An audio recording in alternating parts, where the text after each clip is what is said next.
미국의 기독교 리서치 기관인 한 기관에서 미국 사람들 나는 예수를 믿어요.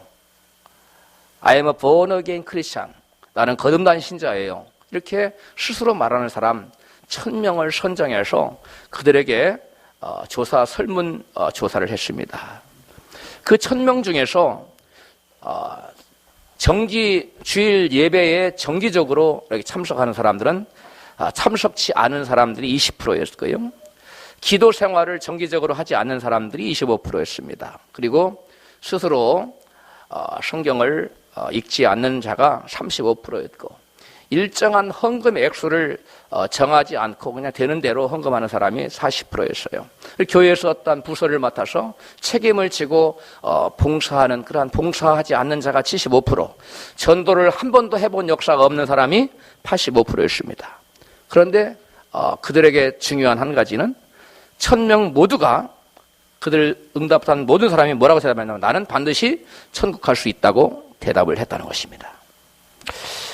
이 리서치 응답한 사람들이 생각하는 구원 얻는 믿음은 어떤 것입니까?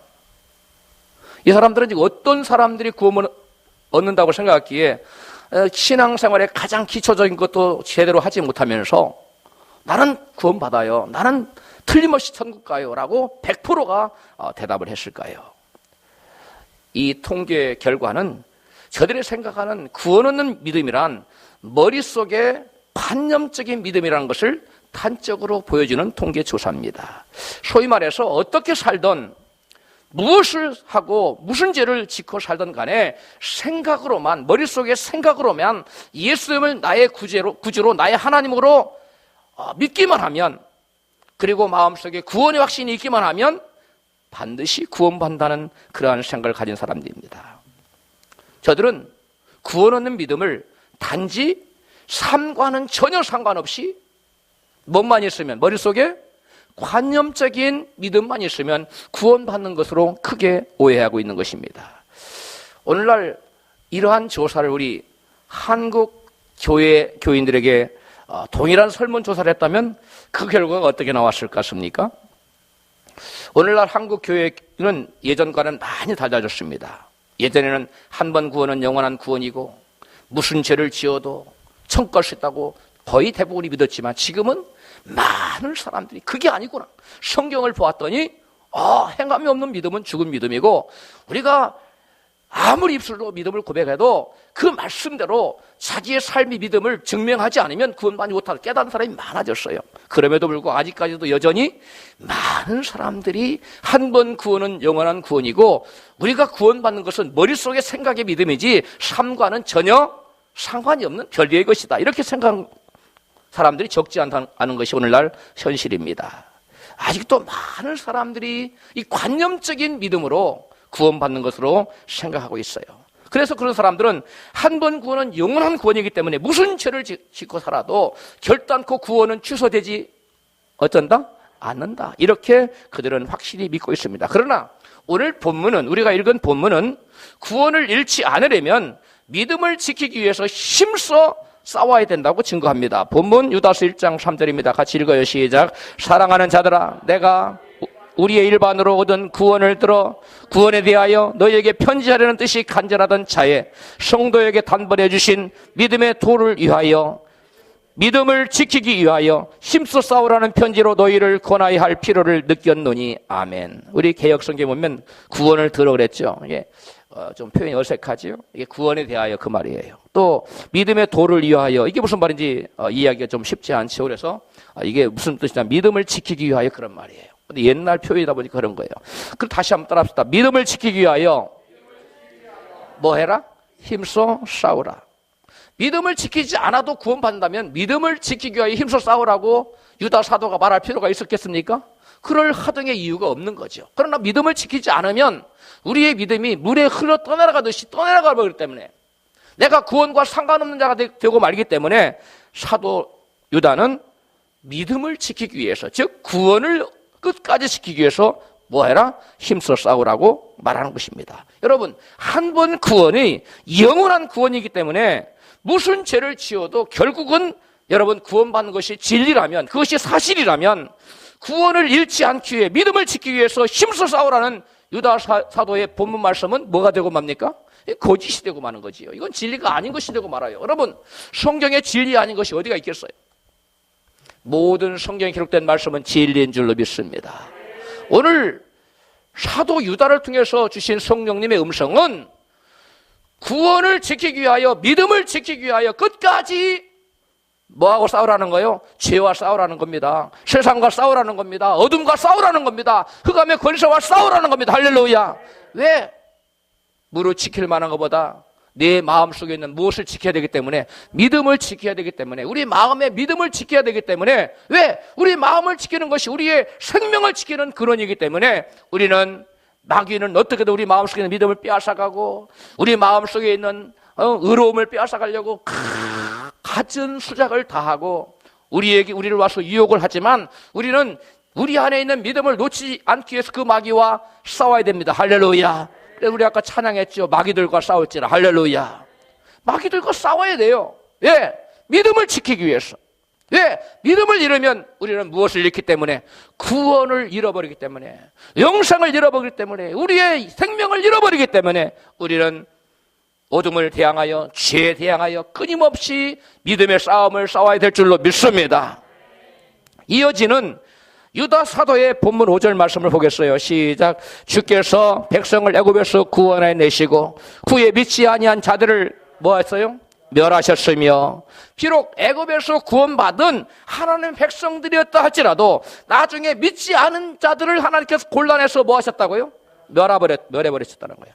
하나님의 백성이 되어서 구원받았던 자들조차도 끝까지 무엇을 지키지 못하면, 믿음을 지키지 못하는 자들은 후에 무엇을 상실했다고요? 구원을 상실했다고 말씀하고 있습니다.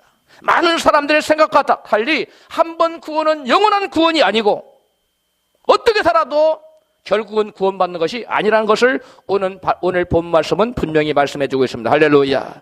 유다뿐만이 아닙니다. 사도 바울도 구원을 얻으려면 끝까지 믿음을 지켜야 된다고 말씀하고 있어요. 디모데후서 4장 7절입니다. 시작.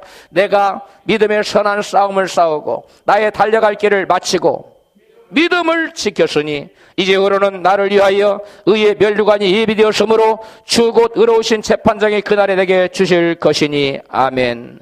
바울은 지금 자기에게 의의 면류관이 예비되어 있는데 자기가 무엇을 했기 때문에 의의 면류관이 예비됐다고 말하고 있습니까? 믿음의 선한 싸움을 싸우고 믿음을 뭐했기 때문에, 지켰기 때문에 생명을, 여러분, 구원을 상징하는 의의 면류관을 하나님께서 예배해 두셨다. 이렇게 바울은 고백하고 있는 것입니다. 이 말은 믿음을 지키지 않는 자에게는 무엇이 예비되어 있지 않다는 것입니까? 여러분, 구원, 의의 면류관이 예비되어 있지 않아요. 믿음을 지키지 않은 사람은 물에, 여러분, 홍수가 나면 온갖 잡것이 다 떠내려가듯이, 여러분, 믿음을 지키지 않으면 그 세상의 세파에, 세상에 흘러가는 썩은 물에 우리의 구원의 생명이 떠내려가 버리는 거예요. 그러므로 저와 여러분은 어떠한 마귀 유혹에도 대항해서 힘써 싸워서 우리의 믿음을 끝까지 지켜야 될 줄로 믿습니다. 오늘날 한 번 믿으면 영원히 구원받고 또 어떻게 살아도 결국 구원받기 때문에 믿는 자에게는 심판이 없다고 그렇게 생각하고 믿는 사람들이 적지 않습니다. 과연 그럴까요? 성경은 이에 대해서 무엇라고 말하는지 살펴보겠습니다. 예수님께서는 이렇게 말씀하고 계세요. 요한복음 5장 24절 시작. 내가 진실로 진실로 너희에게 이르노니 내 말을 듣고 또 나 보내신 이를 믿는 자는 영생을 얻었고 심판에 이르지 아니하나니 사망에서 생명으로 옮겼느니라. 여러분, 옮겼느니라는 과거처럼 보여요, 우리나라 번역에는. 그러나 영어로 보면 He has crossed over from death to life라고 되어 있어요. 이게 무슨 말이냐면 현재 완료를 썼는데 과거부터 지금까지 내가 생명으로 옮겨왔고 지금 앞으로도 계속 뭐 해야 된다는 거예요? 옮겨가는 과정 중에 있다는 의미를, 현재 완료를 의미하고 있어요. 또 요한복음 5장 29절, 24절 다음 29절에 뭐라고 기록했느냐? 시작. 선한 일을 행한 자는 생명의 부활로, 악한 일을 행한 자는 심판의 부활로 나오리라. 우리가 개역성이 이렇게 번역이 되어 있어요. 그런데 이것을 현대인의 성경에서는 좀 보다 의미가 쉽게 번역을 해놨어요. 같이 한번 읽어봐요. 시작. 선한 일을 한 사람은 부활하여 영원한 생명을 얻고 악한 일을 한 사람은 부활하여 심판을 받게 될 것이다. 어느 게 좀 쉽습니까? 현대인 성경이 좀 쉽지요? 다시 한번 읽어봐요. 시작. 선한 일을 한 사람은 부활하여 영원한 생명을 얻고 악한 일을 한 사람은 부활하여 심판을 받게 될 것이다. 근데 여러분, 조금 전에 요한복음, 그 전에 요한복음 5장 24절에서 예수님은 어떤 사람이 영생을 얻고 심판에 이르지 않는다 그랬어요? 믿는 자가. 그런데 29절, 이어지는 29절에서는 어떤 자가 영생을 얻는다 그랬어요? 선한 일을 행한 자가. 그러므로 결론적으로 말하면 믿는 자는 뭐한 자라는 거예요? 선한 일을 행한 자라는 거죠. 그러므로 여러분, 관념적인 믿음으로 구원받는다는 것은 거짓말이에요. 예수님은 여기뿐만 아니라 도처에서 우리의 믿음은 반드시 무엇으로 드러나게 되어 있다? 행함으로. 여기서 오늘 요한복음 5장 24절 29절에서 무엇으로? 착한 일로, 선한 일로 나타나게 되어 있다는 거예요. 믿는다고 말하면서 선한 일을 하지 않아. 착한 아름다운 열매를 맺지 않고 세상 사람들과 똑같이 죄를 짓고 남을 미워하고 시기하고 질투하고 사기치고 이렇게 살아가는 사람은, 여러분, 그 사람은 입술로는 믿어요. 마음속으로, 생각으로는 믿을 수도 있어요. 그러나 여러분, 그는 그의 믿음은 하나님이 인정하시는 믿음입니까? 그런 믿음은 하나님 인정하는 믿음이 아니에요. 예수님은 분명히 요한복음 5장에서 24절에 말씀해놓고 29절에 그 믿음이 무엇을 의미하느냐? 선한 일이라고 주님 분명히 해석해놓고 있어요. 그런데 오늘 강단에서 많은 주의 종들이 이 요한복음 5장 24절만 가르쳐요. 그리고 요한복음 5장 24절에 나타난 이 믿음이 무엇을 의미하는지는 말하지 않기 때문에, 머릿속의 생각의 믿음으로만 갖고 있으면 구원받는다고 생각을 하는 겁니다. 오해를 하는 거예요. 여러분, 우리의 믿음은 반드시 손과 발이 움직이는 선한 일로 나타나야 될 줄로 믿습니다. 그래서 예수님께서는 마태복음 7장 19절에서 아름다운 열매를 맺지 않은 나무마다 찍어서 불에 던진다고 말씀했어요. 같이 시작. 마태복음 7장 19절 시작. 아름다운 열매를 맺지 않는 나무마다 찍혀 불에 던지우느니라. 왜 안 띄워져요? 그 다음 마태복음 7장 21절 여러분 다 알죠? 시작. 나더러 주여 주여 하는 자마다 다 천국에 들어갈 것이 아니요 다만 하늘에 계신 내 아버지의 뜻대로 행하는 자라야 들어가리라. 아멘.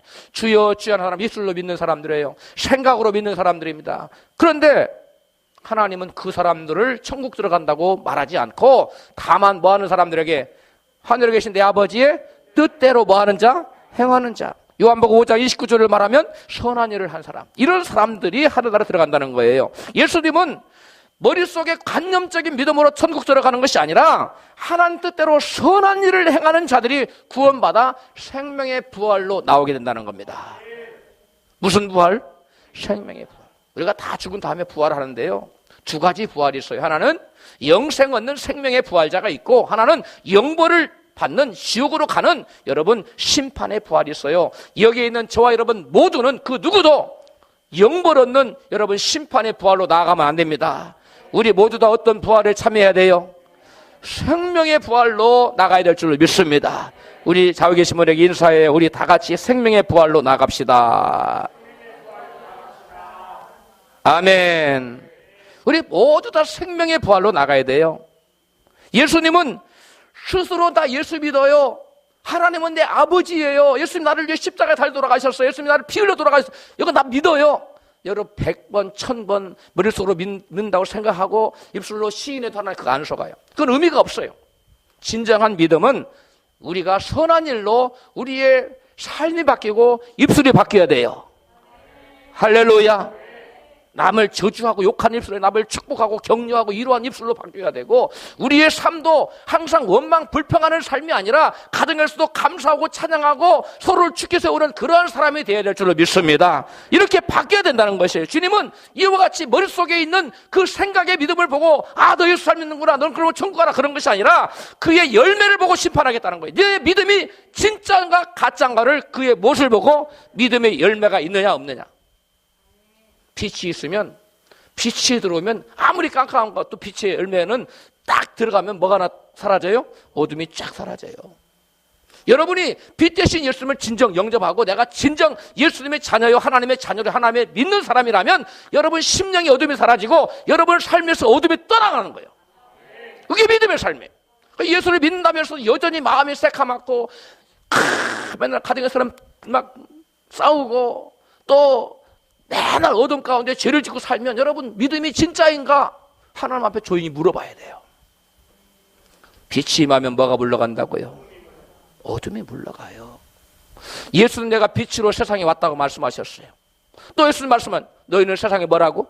빛이라고 말씀. 빛 대신 우리는 주님이 우리 안에 있기 때문에 믿는 사람들은 진정 예수를 믿고 회개한 심령은 빛 대신 주님이 들어왔기 때문에 우리가 가는 곳에는 여러분 어둠이 물러가게 되어 있습니다. 근데 한국 사회가 이렇게 어둡습니까? 예수 믿는 사람이 수백만이 되는데 왜 이렇게 어두워요? 그 안에 진정한 빛이 없다는 거예요. 여러분 진정으로 하나님 인정하시는 믿음이 없다는 거, 이것이 문제입니다. 여러분, 그러므로 한 번 구원은 영원한 구원이라는 그런 소리를 하면 안 됩니다. 믿는 자는 결코 심판받지 않는다, 그런 말을 하면 안 됩니다. 그런 교훈은 성경의 주장이 아니라 사람의 교훈을 쫓아 말한 거예요. 믿는 자에게도 심판이 있는 줄 믿습니다. 여러분, 예수님뿐만 아니라 사도들도 소위 믿는다고 하는 자들에게 이 말 심판에 대해서 누누이 말씀하고 있어요. 바울 보세요. 고린도후서 5장 10절 시작. 이는 우리가 다 반드시 그리스도의 심판대 앞에 서려나 각각 선악간에 그 몸으로 행한 것을 따라 받으려 함이라. 여기서 우리가 누굽니까? 세상 사람은 누구 말하는 겁니까? 바울이 말했어요. 바울도 포함하는 거예요. 우리가 다 어디 앞에 드러나요? 그리스도의 심판대 앞에 다 서게 된다는 거예요. 그래서 우리가 선을 행했는지 악을 행했는지 다 우리가 행한 것을 따라 심판을 받게 된다는 겁니다. 또한 히브리서 기자는 히브리서 10장 30절에 시작. 또 다시 주께서 그의 백성을 심판이라 말씀하신 것을 우리가 아노니. 주께서 누구를 심판해요? 우리가 생각한 많은 사람들이 오해하기를 세상 사람들만 심판한다는 거예요. 그렇지 않아요. 성경은 분명히 누구의 백성을, 주님의 백성을 심판한다고 히브리서 기자를 통해서 명백하게 성령께서 우리에게 말씀을 증거해주고 계세요. 그 다음 뿐만 아니라 야고보서 5장 9절입니다. 시작. 형제들아 서로 원망하지 말라. 그리하여야 심판을 면하리라. 보라, 심판자가 문 밖에 서 계시니라. 이 심판은 무슨 심판입니까? 지옥 심판을 말하는 거예요. 원망하지 마세요. 이스라엘 백성은 광야에서 끊임없이 원망했잖아요. 끊임없이 불평했잖아요. 하나님 기도해서 뭘 잠깐 주면 또 그때뿐이에요. 그거 지나면 또 원망해. 그런 자는 심판을 피할 수 없어요. 우리 옆에 계신 분에게 원망 대신 감사합시다. 할렐루야. 가정에서도 직장에서도 원망 대신 감사하면요 행복하고 즐거워요. 그 인생이 잘 되어지게 되어 있어요. 할렐루야. 그 원망하면서 하나님 복 주세요 아무리 해줘도 소용없어요. 하나님께서는 저희가 기뻐하는 자 중에 저희를 소원의 항구로 인도하셨다고 했어요. 감사하고 기뻐하세요. 이것이 믿음 있는 자의 마땅히 행할 삶의 표현입니다. 할렐루야. 그 다음에 베드로 사도는 하나님의 심판이 믿는 자들에서부터, 교회에서부터 시작된다고 말씀하고 있어요. 같이 읽어요. 베드로전서 4장 17절. 하나님의 집에서 심판을 시작할 때가 되었나니. 즉 하나님의 집이 어디입니까? 교회잖아요. 에? 하나님의 집은 교회를 말하기 때문에 심판은 어디서부터 시작되는 거예요? 저 시장 쪽에서부터 시작되는 게 아니에요. 교회에서부터 하나님의 심판은 시작돼요. 그러므로 우리는 하나님의 심판대 앞에 설 것을 항상 기억하고 하나님 앞에서 삶을 살아야 될 줄로 믿습니다. 만일 우리에게 먼저 하면, 무엇을 먼저 하면? 심판을 먼저 하면 하나님의 복음을 순종치 않은 자들의 그 마지막이 어떠하며, 이렇게 말씀하고 있습니다. 이러한 말씀들을 보건대 많은 사람들이 생각하는 것처럼 머릿속에 생각의 믿음을 가진 자를 구원하는 것이다? 아니다. 아니라고 성경은 말씀하고 있어요. 성경은 분명히 누가 영생을 얻을 사람으로 나올 것인지, 누가 심판을 얻을 자로 나올 것인지, 영생의 부활과 심판의 부활을 구분할 심판을 하기 시켰다는 거예요. 그러므로 저와 여러분은 영생의 부활에 참여하는 자가 되기 위해서 믿음의 집을 견고히 지어나가야 될 줄로 믿습니다. 여러분, 그렇다면 영생의 부활과 심판의 부활을 구분하는 주님의 심판의 잣대는 무엇일까요? 영생의 부활로 나올 사람들, 그리고 심판의 부활로 나올 사람들을 구분지어야 될 거 아니에요. 그러면 잣대가 있어야 될 거 아닙니까? 얘는 재봤더니 됐네. 얘는 달아봤더니 모자라네. 이 잣대가 있어야 될 거 같아요. 그 잣대가 뭐냐는 거예요. 예수님께서는 요한복음 12장 46절로 48절에 그 잣대에 대해서 이같이 말씀하세요. 시작. 나는 빛으로 세상에 왔나니 무릇 나를 믿는 자로 어둠에 거하지 않게 하려 함이로다. 사람이 내 말을 듣고 지키지 아니할지라도 내가 저를 심판하지 아니하노라. 나를 저버리고 내 말을 받지 않는 자를 심판할 리가 있으니 곧 나의 한 그 말이 마지막 날에 저를 심판하리라. 예수님이 한 그 말 뭐예요? 주님의 말씀. 주님의 말씀이 심판하겠다는 거예요. 마지막 날에. 저와 여러분이 이 땅에 살 동안 주님이 재림하셔서 우리가 주님 앞에 죽음을 보지 않고 올라갈 자도 있을지도 모르고, 또 우리가 그 전에 죽어서 개인적인 종말을 맞아서 주님의 심판 앞에 설지도 몰라요.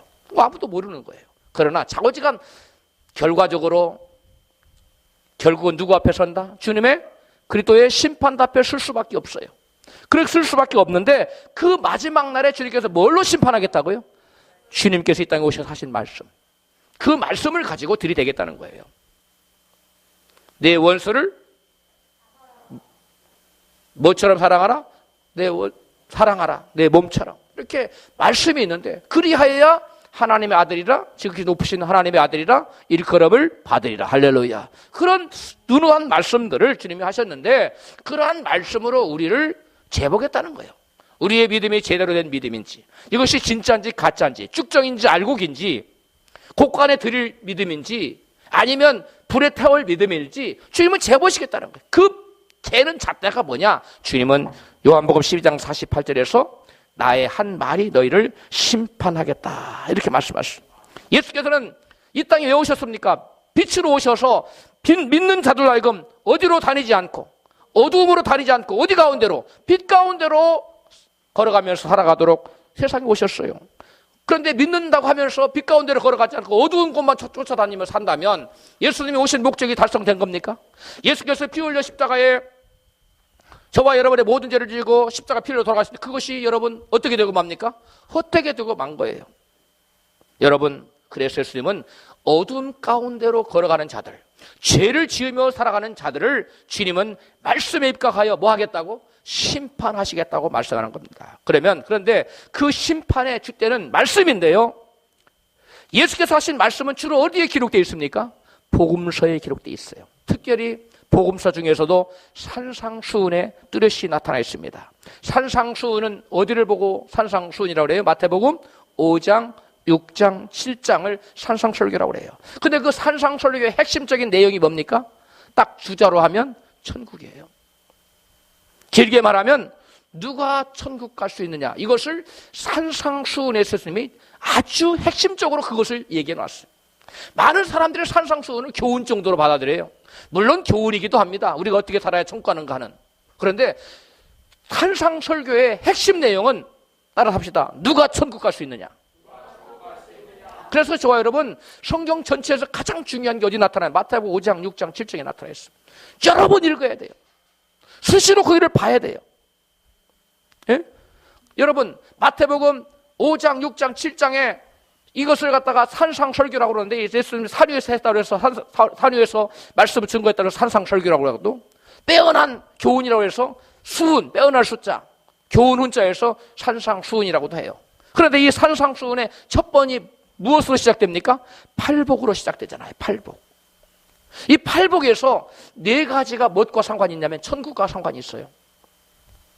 3절에서 아까 우리 성시교도 할 때 했지요? 성시 합독할 때? 아멘들 하세요. 3절에서 천국은 누구의 것이라고 했어요?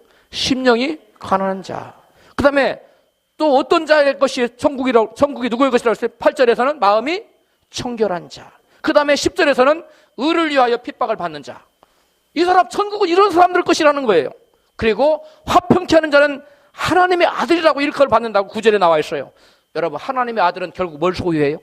천국을 소유해요. 그래서 8벽 중에 4개는 천국 안에 있어요. 누가 천국을 소유하게 되느냐? 산상수훈의 첫 번째 설교가 뭐라고요? 8복인데 이 8복 중에 절반이 무엇에 대해서 얘기하고 있다고요? 누가 천국 갈 수 있냐? 누가 천국의 주인공이 될 수 있느냐? 이것에 대해서 예수님은 말씀하고 있는 것입니다. 그리고 여러분, 산상수훈의 결론 부분이 7장이에요. 이 7장 부분에 가서 아주 직접적으로 누가 천국 갈 수 있는지를 분명히 말씀해 주세요. 마태복음 7장 13절입니다. 시작. 좁은 문으로 들어가라. 멸망으로 인도하는 문은 크고 그 길이 넓어 그리로 들어가는 자가 많고 생명으로 인도하는 문은 좁고 길이 협착하여 찾는 이가 적음이니라. 아멘. 예수님께서는 누가 천국 갈 수 있다고 가르치고 있습니까? 좁은 문을 통과하는 사람. 좁은 문은 무엇을 의미하냐면 말씀 때문에 핍박받고 환난당하고 그러면서 어렵게 신앙생활하는, 죄와 싸우지 않고 죄와 유혹을 이기고 죄와 힘써 싸우고 세상과 힘써 싸우며 살아가는 사람, 이런 사람을 좁은 문으로 걸어가는 사람이에요. 이런 좁은 문으로 걸어가는 자들이 여러분 결국은 생명을 얻을 것이다, 천국을 소유하게 될 것이다 말씀하고 있습니다. 할렐루야. 그 다음에 또 7장 19절에서 시작. 아름다운 열매를 맺지 아니하는 나무보다 지켜 불에 던지우느니라. 나더러 주여 주여 하는 자마다 천국에 다 들어갈 것이 아니요 다만 하늘에 계신 내 아버지의 뜻대로 행하는 자라야 들어가리라. 그때에 내가 저에게 밝히 말하되 내가 너희를 도무지 알지 못하니 불법을 행하는 자들아 내게서 떠나가라 하리라. 아멘. 여기서 예수님께서 분명히 말씀하시기를 생각으로 입술로 주여 주여 하고 믿는다고 해서 그 사람들이 천국에 들어간다고 말씀하고 계시지 않습니다. 오직 하나님 아버지의 뜻을 행하며 아름다운 믿음의 열매를 맺는 자라야만이 천국 갈 수 있다. 아까 요한복음 5장 28절을 말하면 29절을 보면 어떤 사람이 선한 일을 행하는 사람, 그런 사람들이 천국에 들어갈 수 있다고 예수님 분명히 말씀하고 계세요. 반면에 하나님의 뜻을 행치 않고 불법을 행하는 자들은 하나님과 영원히 분리되어서 지옥 간다고 말했어요. 불법을 행한 자 내게서 뭐하라? 떠나가라. 하나님과 영원히 분리되는 거예요. 하나님과 영원히 분리되는 곳, 영원히 빛이 비치지 않는 곳, 영원토록 깜깜한 곳, 영원토록 고통이 따르는 곳, 영원한 저주가 임하는 곳, 이것이 지옥이에요. 이곳은 하나님의 은혜라고는 눈꼽만큼도 여러분 찾아볼 수 없는 곳이 지옥이에요. 근데 누가 거기 들어간다고요? 불법을 행하는 자들. 불법을 행하는 자들. 여러분, 이와 같이 성경에 분명하게 나와 있는데 머릿속에 생각의 믿음으로만 구원받는다는 것이 여러분 가당키는 한 말씀입니까? 이것이 바로 인간의 교훈을 따라 가르치는 거예요.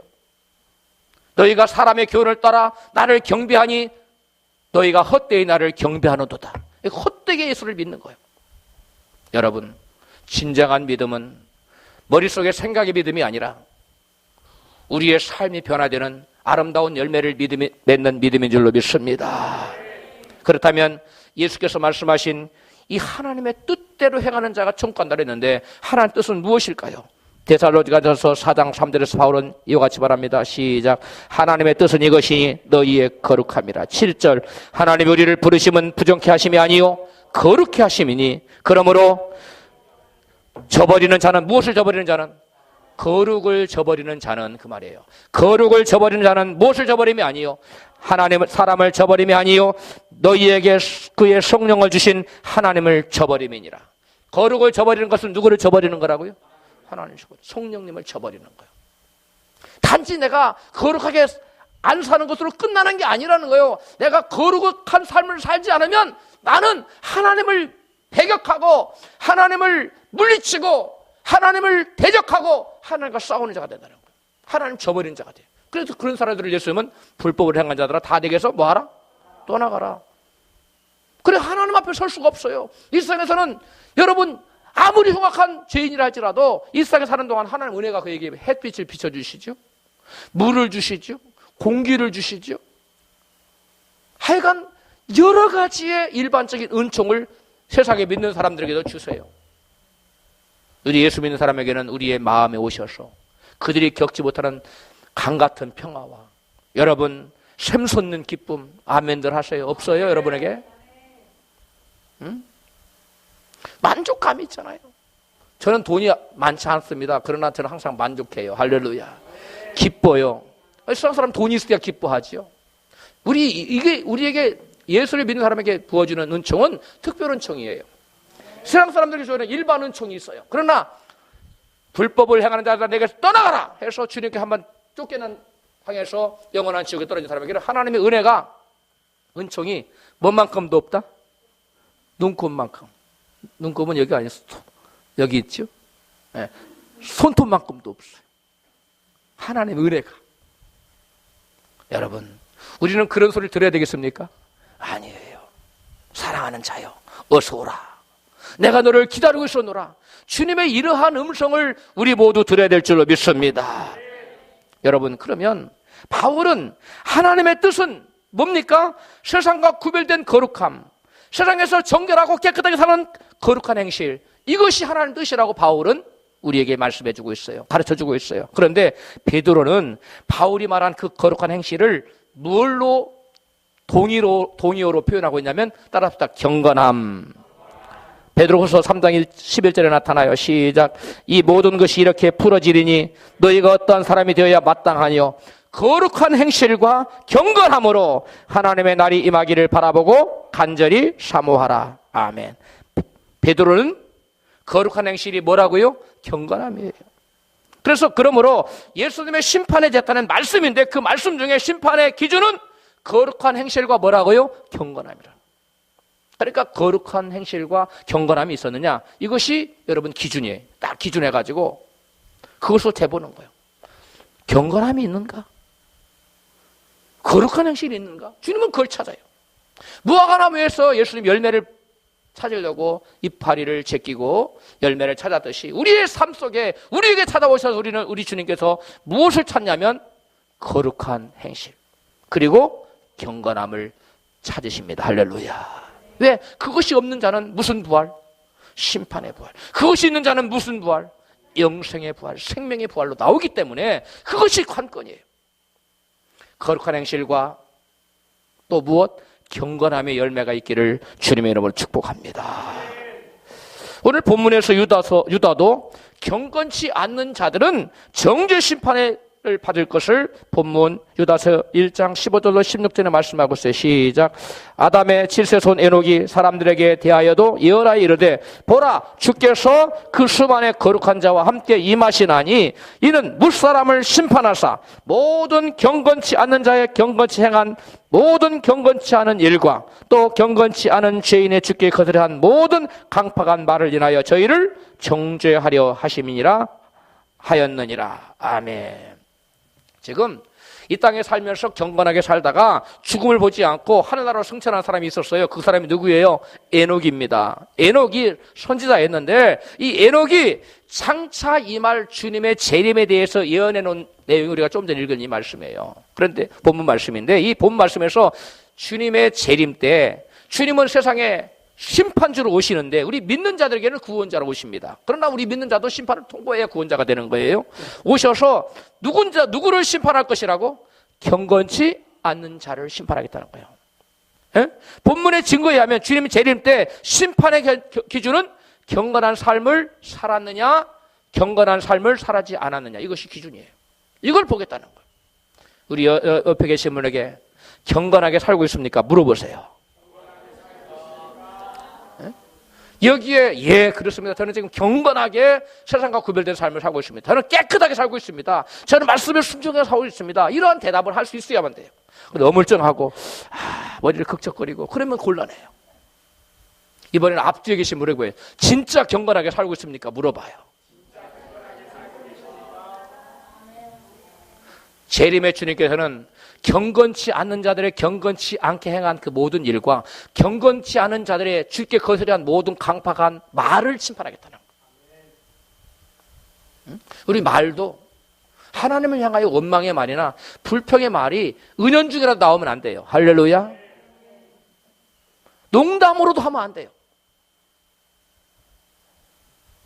유대뿐만 아니라 또한 베드로도 경건치 않은 자들의 받을 심판을 이와 같이 증거해요. 베드로후서 2장 5절입니다. 시작.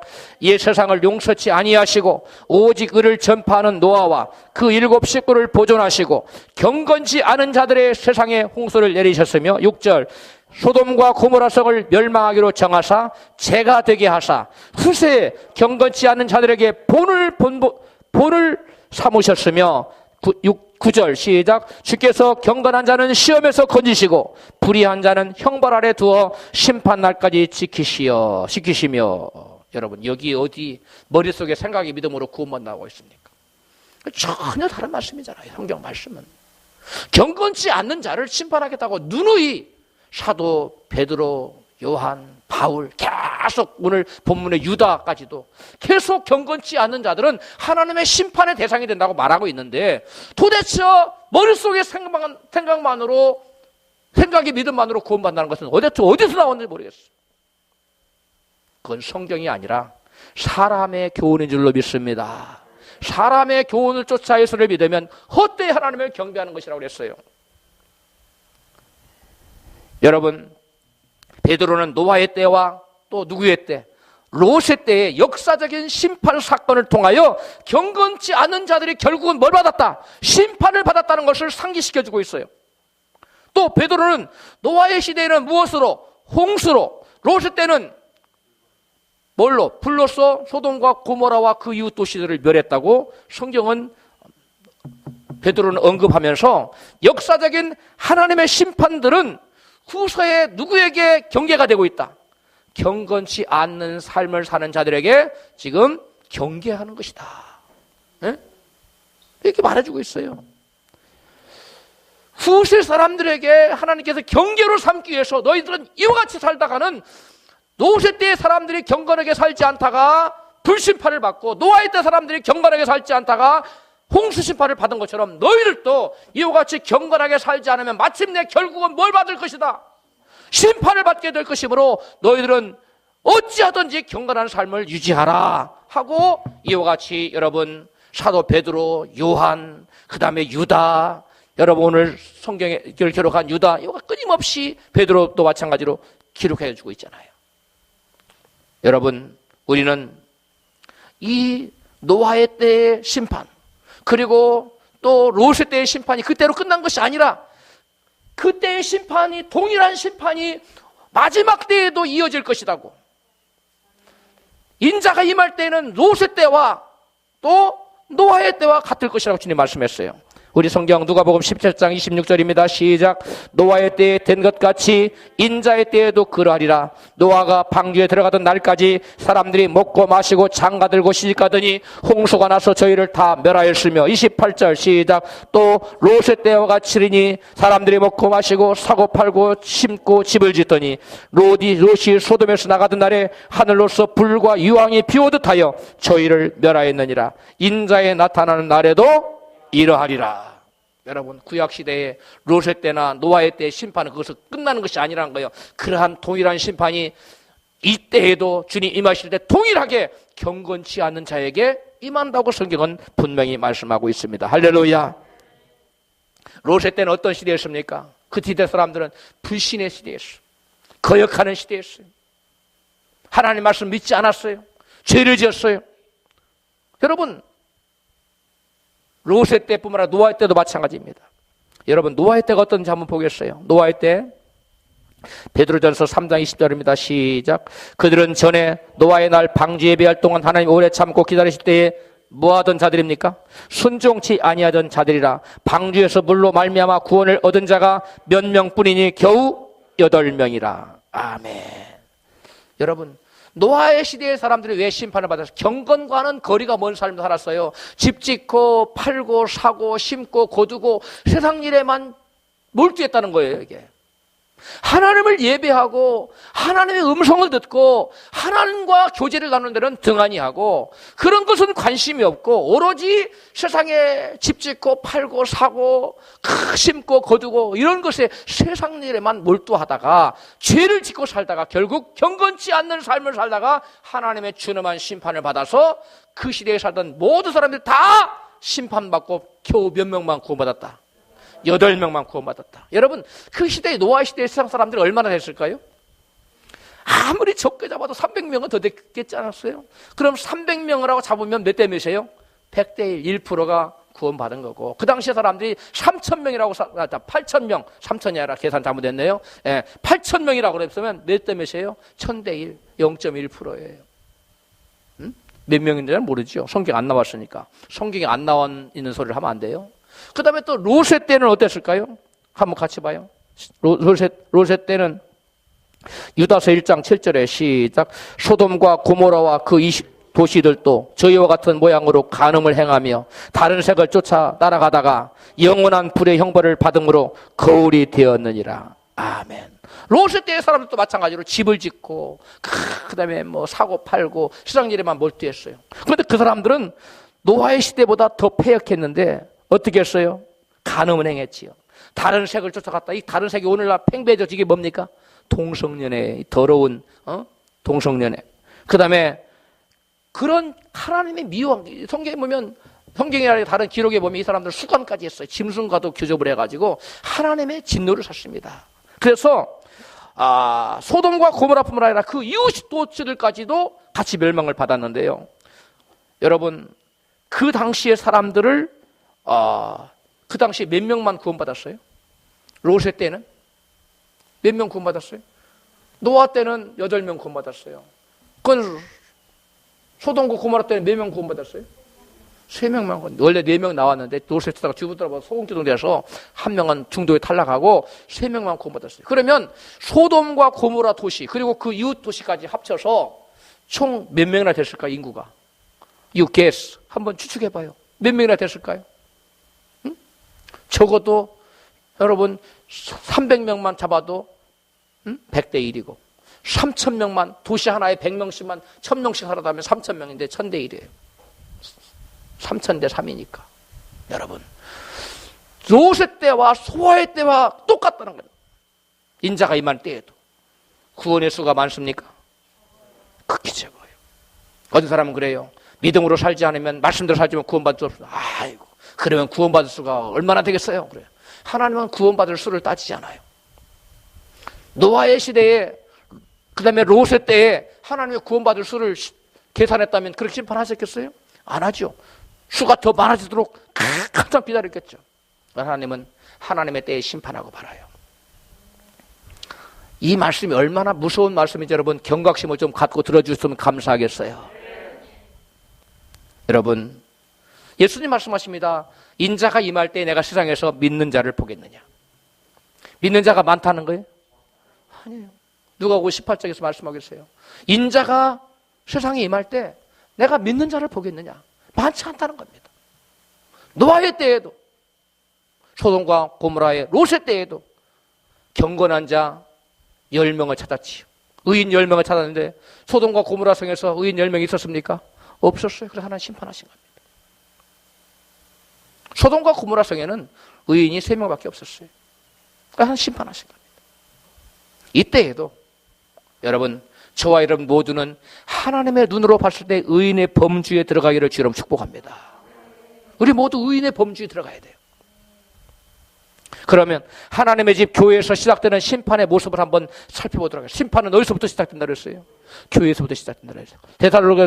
베드로전서 4장 17절 시작. 하나님의 집에서 심판을 시작할 때가 되었나니 만 우리에게 먼저 하면 하나님의 복음을 순종치 아니한 자들의 그 마지막이 어떠하며 또 의인이 겨우 구원을 얻으면 경건치 아니한 자와 죄인이 어디 서리요. 그러므로 하나님의 뜻대로 고난을 받는 자들은 또한 선을 행하는 가운데 그 영혼을 미쁘신 조물주께 부탁할지어다. 아멘. 여기에 재미있는 놀라운 표현이 있어요. 베드로 사도는 의인조차도 구원을 어떻게 받는다? 겨우 구원을 받는다고 증거했어요. 이게 무슨 말이냐면 여기서 턱걸이로 겨우 구원받는 의인은 그러면 누구를 말할까요? 지금 베드로 사도는 의인이 겨우 구원을 받는다고 했어요. 가까스로 턱걸이를 해가지고 겨우 의인이 구원을 받는다는 거예요. 이 사도 베드로가 말하는 의인이 겨우 구원받는다. 이 겨우 구원받는 의인은 누구를 가리키는가? 그 의도를 알려면 우리 문맥을 봐야 돼. 문맥을.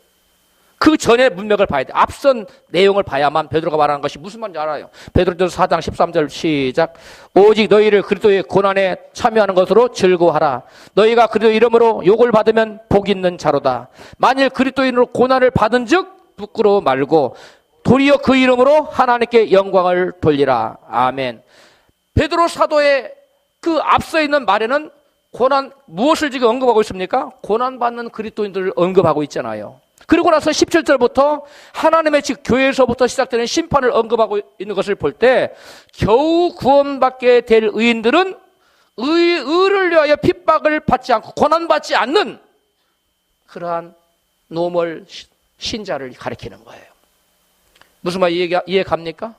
의를 위하여 막 핍박을 받고 막 전도하고 선교하고 이렇게 막 고난받는 그리스도인 말고 그냥 보통 특별히 그렇다고 죄를 짓거나 불의를 행하거나 악행을 하거나 그런 사람 그렇지는 않아.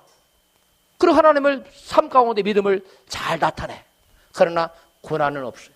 의를 위하여 핍박을 받는 건 별로 없는 거예요. 그런 사람들을 가리켜 베드로는 지금 어떻게 구원을 받는다? 겨우 구원을 받게 될 것이다. 그런 사람들은.